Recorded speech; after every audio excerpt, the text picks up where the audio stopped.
Hello बच्चों, कैसे हो आप सब। बायो अड्डा चैनल में आपका फिर से स्वागत है। मैं हूं आपकी बायोलॉजी टीचर मिस रीमा और हम स्पर्मेटोजेनेसिस को ही आगे कंटिन्यू करने जा रहे हैं। पिछले लेक्चर में हमने यहाँ तक पढ़ लिया था। अब हम पढ़ेंगे about hormonal regulation and the structure of sperm. तो चलिए स्टार्ट करते हैं। अब हम चलते हैं हार्मोनल रेगुलेशन पे। ये जो सारा प्रोसेस हुआ है, ये स्पर्म जो बने हैं स्पर्मेटोगोनिया से, ये हॉर्मोन्स के रेगुलेशन की वजह से होता है। तो ये देखते हैं हम स्टार्टिंग कहाँ से होती है। हमें पता है कि हाइपोथैलेमस 11th में एक चैप्टर है केमिकल कोऑर्डिनेशन एंड इंटीग्रेशन, उसमें सारे ग्लैंड्स एंड हॉर्मोन्स के बारे में बताया गया है। तो जिनको ये चैप्टर याद है उनके लिए ये इजी हो जाएगा समझना। हमें पता है कि जो हाइपोथैलेमस है, मास्टर ऑफ मास्टर ग्लैंड, ये रिलीज करता है एक हार्मोन जिसको हम बोलते हैं GnRH, गोनाडोट्रोपिन रिलीजिंग हार्मोन। ये जो GnRH होता है, ये काम किस पे करता है? पिट्यूटरी पे। पिट्यूटरी के कौन से पार्ट पे? एंटीरियर पिट्यूटरी पे। हाइपोथैलेमस को मास्टर ऑफ मास्टर ग्लैंड बोलते ही क्यों है? क्योंकि ये जो मास्टर ग्लैंड है यानी पिट्यूटरी है, उसको काम करवाता है कि तू ये बना, तू ये रिलीज कर, तू ये स्टोर कर, ये सब कराता है ना। तो ऐसे ही एक हाइपोथैलेमस का हार्मोन है GnRH। जब हाइपोथैलेमस वो हार्मोन रिलीज करता है तो वो एंटीरियर पिट्यूटरी के ऊपर जाके काम कराता है और एंटीरियर पिट्यूटरी को बोलता है कि तू अपने हार्मोन रिलीज कर। और एंटीरियर पिट्यूटरी के दो हार्मोन कौन से होते हैं? FSH and LH। अगर हम इनकी फुल फॉर्म लिखें तो FSH यानी फॉलिकुलर स्टिमुलेटिंग हार्मोन, वहीं पे LH मतलब ल्यूटेनाइजिंग हार्मोन। मेल्स में LH को ICSH भी बोल देते हैं। ICSH क्यों बोलते हैं? क्योंकि इसकी फुल फॉर्म होती है interstitial cell stimulating hormone. Interstitial cell stimulating hormone यानी कि ये किस पे काम कर रहा होगा? नाम से पता चल रहा है, इंटरस्टिशियल सेल पे। इंटरस्टिशियल सेल कौन से थे? लेडिक सेल थे ना, उन्हीं को तो आईसी सेल बोलते हैं। तो इंटरस्टिशियल सेल पे काम कर रहा होगा यानी लेडिक सेल पे काम कर रहा होगा। ठीक है, तो ये याद रखना है, इसलिए इसको ICSH भी बोलते हैं। इससे आप याद भी रख सकते हो किस पे काम करेगा। जब एंटीरियर पिट्यूटरी FSH और LH बनाता है तो FSH जाकर काम करता है टेस्टिस के सर्टोली सेल्स पर। किस पर? सर्टोली सेल्स पे। कहाँ होते हैं सर्टोली सेल्स? सेमिनिफेरस ट्यूब्यूल में। कहाँ होते हैं? सेमिनिफेरस ट्यूब्यूल में। तो सर्टोली सेल्स पे काम करता है और सर्टोली सेल्स को बोलता है कि रिलीज करे एक प्रोटीन जिसका नाम है एंड्रोजन बाइंडिंग प्रोटीन। ये जब मैंने आपको सर्टोली सेल पढ़ाए थे तब मैंने बताया था। एंड्रोजन बाइंडिंग प्रोटीन क्या करेगा? ऐसा प्रोटीन है जो एंड्रोजन से जाके बाइंड कर लेगा और स्पर्मेटोजेनेसिस को प्रमोट करता है। तो इसने ABP बनाना स्टार्ट किया। FSH ने तो अभी ये करा। LH का काम देख लेते हैं। LH या ICSH जो है वो किस पे काम करेगा? इंटरस्टिशियल सेल पे। इंटरस्टिशियल सेल जो होते हैं उनको क्या बोलते हैं? Leydig cell. ये सब मैं पहले बता चुकी हूँ। ये जो लेडिक सेल है ये इसको बोलेगा कि आप टेस्टोस्टेरोन बनाना शुरू करो। मैंने आपको उधर भी बताया था कि जो लेडिक सेल है वो एंड्रोजन बनाते हैं या टेस्टोस्टेरोन बनाते हैं। एंड्रोजन और टेस्टोस्टेरोन एक ही चीज है, ठीक है। बस एंड्रोजन पूरा एक कॉम्प्लेक्स है मेल हार्मोन का, वहीं पे टेस्टोस्टेरोन उसका एक पर्टिकुलर हार्मोन की बात होगी कि एंड्रोजन के अंदर एक पर्टिकुलर हार्मोन है टेस्टोस्टेरोन। तो यहाँ पर ICSH या LH जो है ल्यूटेनाइजिंग हार्मोन जो है, उन्होंने लेडिक सेल को बोला कि चलो टेस्टोस्टेरोन बनाना स्टार्ट करो। तो लेडिक सेल ने टेस्टोस्टेरोन बनाना स्टार्ट किया। अब टेस्टोस्टेरोन बन रहा है, वो इतना ज्यादा बन जा रहा है कि जब वो एक्सेस में हो जा रहा है, जितनी उसकी रिक्वायरमेंट है, जब उससे वो ज्यादा हो जा रहा है तो वो नेगेटिव फीडबैक भेज देता है हाइपोथैलेमस और एंटीरियर पिट्यूटरी को। हमेशा याद रखना कि प्रोडक्ट जो है वो फीडबैक भेज सकते हैं अपने बनाने वाले को। तो ये क्या करेगा? हाइपोथैलेमस और एंटीरियर पिट्यूटरी को नेगेटिव फीडबैक भेज देगा। Negative feedback. नेगेटिव फीडबैक का मतलब क्या होता है कि भाई मैं बहुत बन चुका हूं, अब बस करो, अब और मत रिलीज कराओ LH को, मेरे को और नहीं बनना। तो इस तरह से वो लिमिट रखता है अपनी सिक्रीशन को, ठीक है। तो ये नेगेटिव फीडबैक भेज देता है जब ये एक्सेस में बन जाता है। क्या ये बात समझ आई? अब यहीं पे मैंने आपको यहाँ पर एक और जो मैंने बना रखा है एरो, वो क्यों बना रखा है? क्योंकि जब सर्टोली सेल्स में भी जब FSH का ज्यादा काम हो जाता है और ABP ज्यादा बनने लग जाता है तो सर्टोली सेल भी सेम चीज करते हैं। वो एक हार्मोन रिलीज करते हैं जिसका नाम है इनहिबिन। ये जो इनहिबिन है ये क्या करता है? ये भी सेम काम करता है। इनहिबिन वर्ड से पता चल रहा है क्या होगा, इनहिबिट करेगा। ये क्या करता है, ये इनहिबिट करता है एंटीरियर पिट्यूटरी को कि भाई बस करो, एफएसएच और मत बनाओ। तो ये नेगेटिव फीडबैक भेजता है किसको, एंटीरियर पिट्यूटरी को। वहीं पे टेस्टोस्टेरोन किसको भेज रहा था, दोनों को, हाइपोथैलेमस को भी एंटीरियर पिट्यूटरी को भी। इनहिबिट सिर्फ किस पे काम करता है, एंटीरियर पिट्यूटरी पे। सोचो कि अगर एंटीरियर पिट्यूटरी एफएसएच एलएच बनाई जा रही है तो ये तो बढ़ते जाएंगे, टेस्टोस्टेरोन बढ़ता जाएगा, एंड्रोजन बाइंडिंग प्रोटीन भी बढ़ता जाएगा, तो इनको रेगुलेट भी करना पड़ता है। हार्मोनल रेगुलेशन यही होती है, हार्मोन्स को रेगुलेट भी करना पड़ता है, जो सब बन रहा है उसको कभी कभी रोकना भी पड़ता है। तो रोकने का काम मैंने बता दिया कि नेगेटिव फीडबैक कौन भेजता है। अब यहाँ पे एक और चीज है, ये जो हम बोल रहे हैं कि टेस्टोस्टेरोन बनाया है, एबीपी बनाया है, इनके काम तो देख लें। हमने हार्मोनल सिक्रीशन तो बता दिया किस तरह से होती है, अब इनका काम देख लेते हैं, जो बना रहे हैं आखिर प्रोडक्ट का काम क्या है। तो ये जो टेस्टोस्टेरोन होता है, इसके काम क्या क्या होते हैं। एक तो ये सेकेंडरी सेक्सुअल कैरेक्टर लाने में हेल्प करता है, बियर्ड की ग्रोथ, मसल की डेवलपमेंट। दूसरा, ये स्पर्म भी बनाता है, तो यहाँ पर इसकी स्पर्म फॉर्मेशन का काम है। तो ये क्या करवाता है, ये करवाता है स्पर्मेटोजेनेसिस, फॉर्मेशन ऑफ स्पर्म। और हमें पता है कि जो एंड्रोजन बाइंडिंग प्रोटीन है यानी एबीपी है, वो क्या करता है, एंड्रोजन से बाइंड करता है। मतलब टेस्टोस्टेरोन एक एंड्रोजन का पार्ट है तो इससे भी बाइंड कर सकता है। तो ये क्या करता है, ये बाइंड कर जाता है टेस्टोस्टेरोन से या फिर एंड्रोजन से, और ये स्पर्मेटोजेनेसिस को और बढ़ावा देता है, और ज्यादा प्रमोट करता है। ठीक है, तो ये स्पर्मेटोजेनेसिस को बढ़ा देता है। क्या इतनी बात समझ आई? ये सब थोड़ा बहुत मैंने पहले भी बताया था male reproductive system part 1 and part 2 में। अब यहाँ पर मैं आपको ये तो कह रही हूँ कि जो एंड्रोजन बाइंडिंग प्रोटीन है वो एंड्रोजन से बाइंड करता है और वो स्पर्मेटोजेनेसिस को प्रमोट करता है, पर वो ऐसा करता कैसे है? ये तो हमने ये बता दिया कि वो क्या चीज है और वो क्या करता है, पर वो कर कैसे रहा है ये चीज। ये कंसंट्रेट कर देता है टेस्टोस्टेरोन को इन सेमिनिफेरस ट्यूब्यूल। बात समझ आई? जितना ज्यादा टेस्टोस्टेरोन होगा सेमिनिफेरस ट्यूब्यूल के अंदर, जहां पे स्पर्म बन रहे हैं उसके अंदर, उतना ज्यादा स्पर्म की फॉर्मेशन बढ़ेगी। तो अगर एबीपी ज्यादा है तो टेस्टोस्टेरोन की कंसंट्रेशन वहां ज्यादा होगी, तो स्पर्म फॉर्मेशन ज्यादा होगी। तो ये पूरा था हमारा हार्मोनल रेगुलेशन। आई होप आपको समझ आया हो। लास्ट एक स्पर्मेटोजेनेसिस का एक छोटा टॉपिक रह जाता है जिसको हम बोलते हैं स्पर्म। तो स्पर्म के होते हैं 4 पार्ट। कौन से पार्ट होते हैं? Head part, neck region, middle piece and tail part.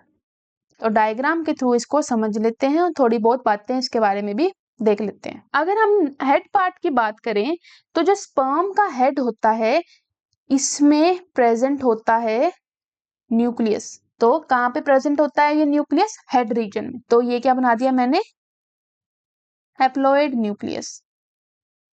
ये जो हेड पार्ट होता है ना, इसके ऊपर प्रेजेंट होता है, जब इसकी डिफरेंशिएशन होती है ना, स्पर्मेटिड से स्पर्म बनता है थ्रू अ प्रोसेस जिसको हम क्या बोलते हैं? स्पर्मियोजेनेसिस। स्पर्मेटोजेनेसिस अलग है और स्पर्मियोजेनेसिस अलग है। तो जब स्पर्मेटिड से स्पर्म बनता है ना, तब हेड रीजन के टिप पार्ट पर एक स्ट्रक्चर आ जाता है जिसको हम बोलते हैं एक्रोजोम। ये जो एक्रोजोम होता है ये इन्वॉल्व होता है एक्रोजोमल रिएक्शन में। ये इन्वॉल्व होता है जब स्पर्म को एंट्री करवानी होती है एग के अंदर, उसमें। तो ये हेड रीजन में प्रेजेंट होता है। हमेशा याद रखना जो स्पर्म है प्लाज्मा मेम्ब्रेन से कवर्ड होता है। तो इस तरह से मैंने ये प्लाज्मा मेम्ब्रेन बना दी, ये मैंने हेड रीजन बना दिया, इतना ये हेड रीजन है। तो यहाँ पे मैं लिख दूं ये कौन सा पार्ट है? Head region, head part. Head part में क्या क्या आया? न्यूक्लियस आया, हैप्लॉइड न्यूक्लियस, और एक्रोजोम पार्ट आया। फिर इसके बाद आता है नेक रीजन। पहले मैं एक ये प्लाज्मा मेम्ब्रेन पूरी कंटिन्यू कर दूं। तो यहाँ पर आता है ये वाला जो पार्ट है, इतना पार्ट, ये वाला जो पूरा पार्ट है, ये क्या पार्ट बना? नेक रीजन का पार्ट बना। तो यहाँ पर ये जो नेक रीजन है इसमें प्रेजेंट होते हैं सेंट्रियोल। एक होता है प्रोक्सिमल सेंट्रियोल, प्रोक्सिमल मतलब जो पहले प्रेजेंट है, प्रोक्सिमल सेंट्रियोल। और एक होता है डिस्टल सेंट्रियोल, डिस्टल मतलब बाद वाला, डिस्टल सेंट्रियोल। और ये दोनों किसका पार्ट बनाते हैं? नेक रीजन का। क्या इतनी बात समझ आई? तो हमने हेड पार्ट पढ़ लिया और नेक पार्ट पढ़ लिया।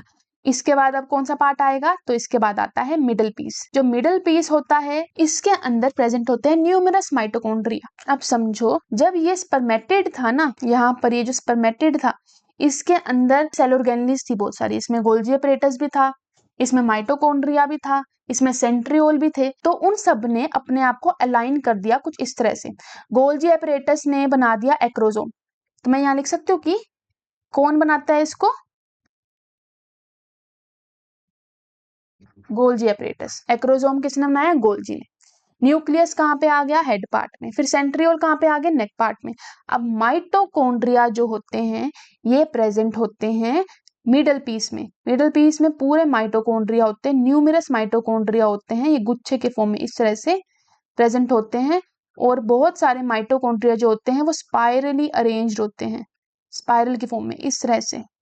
क्योंकि ये 2D स्ट्रक्चर है इसलिए मैं इस तरह से बना रही हूँ, स्पाइरली अरेंज्ड होते हैं। ये मैंने क्या बना दिए, माइटोकॉन्ड्रिया। कहाँ प्रेजेंट होते हैं, मिडल पीस में। हमें पता है माइटोकॉन्ड्रिया का बोलते हैं power house of the cell. तो ये क्या करेंगे, ये एनर्जी बनाएंगे, ये एनर्जी बनाएंगे for sperm movement, energy source होते हैं। तो ये पूरा क्या था, मिडल पीस था। यहां तक ये क्या था, मिडल पीस, ये था मिडल पीस। ये जो डिस्टल सेंट्रियोल है ना, अब इन सेंट्रियोल के भी काम होते हैं। पहले मैं डिस्टल का यही बता देती हूँ काम। ये जो डिस्टल सेंट्रियोल है ये टेल बनाने में हेल्प करता है। इधर से ही, इसी से बनती है टेल का फिलामेंट और ये बनाती है टेल। ठीक है, तो कहाँ से आई डिस्टल सेंट्रियोल ने अराइज करी, टेल को। तो ये जो टेल पार्ट है इसको अराइज करने वाला कौन है, डिस्टल सेंट्रियोल। टेल जो होती है वो कंप्लीटली कवर्ड नहीं होती है प्लाज्मा मेम्ब्रेन से। तो मैं यहाँ तक बना रही हूँ प्लाज्मा मेम्ब्रेन सिर्फ। टेल जो होती है, जो फ्लैजिला होता है वो कंप्लीटली प्लाज्मा मेम्ब्रेन से कवर्ड नहीं होता है। तो ये पूरा स्ट्रक्चर है किसका, स्पर्म का। क्या आपको ये स्ट्रक्चर समझ आया, किस तरह से क्या चीज कहाँ प्रेजेंट है। दूसरी बात, अगर हम देखें इनमें हर एक का काम क्या होता है, तो मैंने आपको बताया जो एक्रोसोम है उसका काम होता है स्पर्म को एंट्री दिलवाना एग के अंदर। न्यूक्लियस का काम क्या हो गया, फर्टिलाइजेशन में, फ्यूजन में, जाइगोट बनाने में। प्रोक्सिमल सेंट्रियोल का काम यहाँ पे लिख लेते हैं। तो जो प्रोक्सिमल सेंट्रियोल होता है ये oocyte को डोनेट कर दिया जाता है।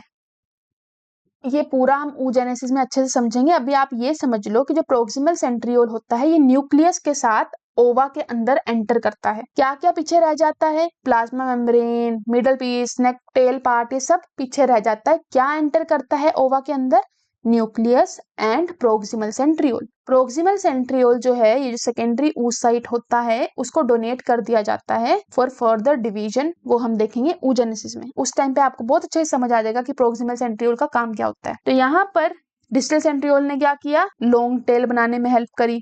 मिडल पीस में क्या होते हैं, माइटोकॉन्ड्रिया। ये 1, ये 2, 3, 4 ऐसे करके टोटल 25 to 30 माइटोकॉन्ड्रिया होते हैं। कितने होते हैं यहाँ पे लिख लेते हैं। टोटल नंबर ऑफ माइटोकॉन्ड्रिया कितने होते हैं मिडिल पीस में, 25 से 30 होते हैं। कैसे अरेंज्ड होते हैं, स्पाइरली अरेंज्ड होते हैं। और फिर इसके बाद टेल पार्ट तो पता है स्विमिंग में हेल्प करता है। तो ये पूरा स्ट्रक्चर था हमारा स्पर्म का। अब इसके बाद 1-2 पॉइंट्स है वो भी मैं बता देती हूँ। जैसे कि एक कोइटस के टाइम पे, ड्यूरिंग वन कोइटस, कोइटस यानी कि इंटरकोर्स के टाइम पे 200 से 300 मिलियन स्पर्म रिलीज होते हैं। कितने स्पर्म, 200 से 300 मिलियन स्पर्म इजैकुलेट होते हैं एक इंटरकोर्स के टाइम पे। ठीक है, इन अ नॉर्मल हेल्दी मेल। अब ये जो 200 से 300 मिलियन स्पर्म है इनमें से एटलीस्ट 60% जो है नॉर्मल शेप के एंड साइज के होने चाहिए। बात समझ आई, ये जो 200 से 300 मिलियन स्पर्म है इसमें से एटलीस्ट 60% जो है इनकी नॉर्मल शेप एंड साइज होनी चाहिए। 60% निकाले तो क्या बनेगा, 120 मिलियन से 180 मिलियन कुछ बनेगा। ठीक है, तो 120 से 180 मिलियन जो स्पर्म है ना उनकी नॉर्मल शेप एंड साइज होनी चाहिए। अब उनमें से भी ये जो 120 से 180 मिलियन स्पर्म है उनमें से भी 40% जो है ना ये विगरस मोटिलिटी शो करने वाले होने चाहिए।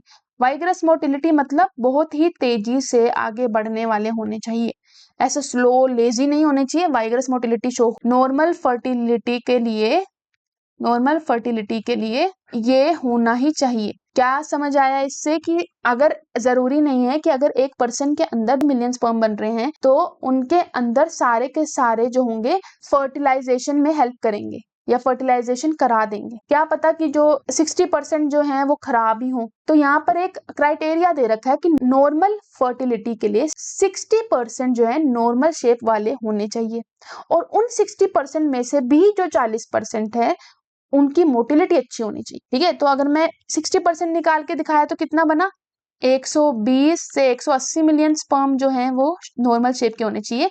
कितने में से, 200-300 में से। और इन 120 और 180 मिलियन जो स्पर्म हैं उनमें से भी 40% क्या होने चाहिए, मोटिलिटी अच्छी शो करने वाले होने चाहिए। तो 120 और 180 का 40% क्या होगा बताओ, 48 से 72 के आसपास, अगर हम नंबर में देखें तो ये होते हैं, इतने स्पर्म चाहिए होते हैं फॉर नॉर्मल फर्टिलिटी। क्या ये बात समझ आई?